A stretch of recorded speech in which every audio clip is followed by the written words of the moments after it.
Justin proposed, and I said yes. But our joy was short-lived. Solo called with news about my biological father and a warning. The Guardians are making a move, looking for someone connected to my mother's work. Then Justin's phone rang with a chilling broadcast from them. They called me a pretender and threatened me for hiding Athena. How can I protect my new family?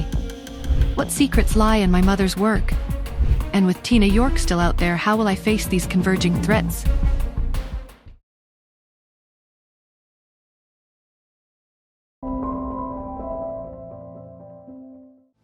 The morning light filtering through the heavy drapes felt softer than usual. I stirred, a warmth spreading through me that had nothing to do with the sun. His words from last night, "I want us, my wife. I'm falling for you," echoed in my mind. No longer frightening, but exhilarating. The plunge felt less like a leap into the unknown, and more like a step towards a new, unexpected kind of happiness. I rose and found the kitchen already buzzing with a delightful chaos. Pete was meticulously arranging his cereal, while Cherry, a tiny whirlwind, was attempting to butter toast with far too much enthusiasm. Justin, surprisingly domestic, was wrestling with a coffee machine, a valiant but clearly losing battle. "Morning," he said, catching my eye, a genuine smile transforming his face. He looked at me, a softness in his gaze that made my heart flutter. "Sleep well?" "Better than I have in years," I admitted, a small smile touching my lips.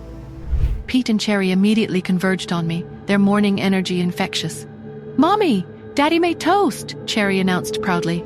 "And he's making coffee."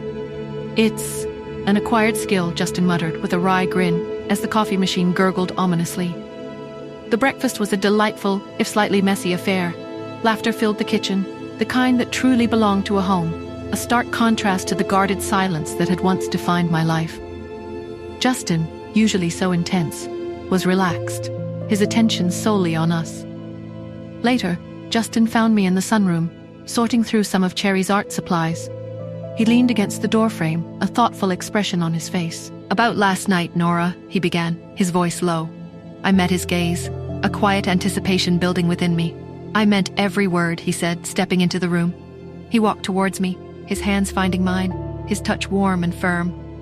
"I want to build a life with you, a real life, here, together. What do you think?" I looked at him, truly looked at him.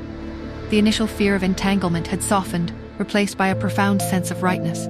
"It's a lot," I admitted, a nervous laugh escaping me. "My life is messy, complicated, and I'm not exactly traditional." "Good," he said, his eyes twinkling. "Traditional is boring. Your messy is my perfect. And my life isn't exactly a smooth ride either. We can navigate it, Nora, together." He squeezed my hands. "What about a real home here? Merge our households. Pete and Cherry under one roof, permanently." A wave of warmth, potent and unexpected, washed over me. The logical part of my brain, the part that always anticipated danger, was oddly silent. The emotional part, the part that craved stability, belonging, surged forward. I'd like that, Justin," I heard myself say, the words feeling both terrifying and exhilarating. "I really would." A slow smile spread across his face, a pure joy that transformed his features. He reached out, gently cupping my face. "Nora."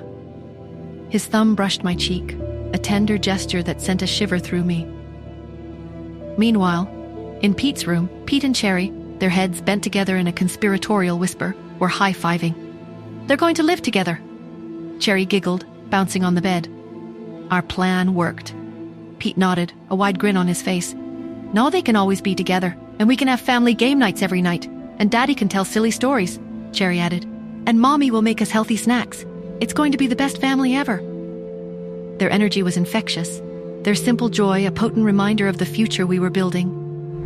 Later that evening, as the sun began to set, casting long golden shadows across the grand ballroom, the air filled with the quiet bustle of preparations. Chester, looking both amused and slightly overwhelmed, oversaw a team setting up a long, elegant table. The scent of a special dinner wafted from the kitchens. Justin found me by the large bay window, watching the last rays of light fade from the sky. He came up behind me, his hand gently resting on my waist. "Chester's outdoing himself," he murmured, his voice soft. "He's calling it the beginning." I leaned back slightly against his warmth, a feeling of contentment settling over me that was both new and incredibly profound. I looked up at him, my heart full. Justin met my gaze, his eyes reflecting a shared hope, a mutual promise. Will me and Justin be together, or will an external force ruin it for us again? Am I doing the right thing by accepting his proposal? Is it too early? Hi, Nora here. If you are wondering what happens next, then download the Pocket FM app and listen to the exciting episodes of Saving Nora Now with the link in the description.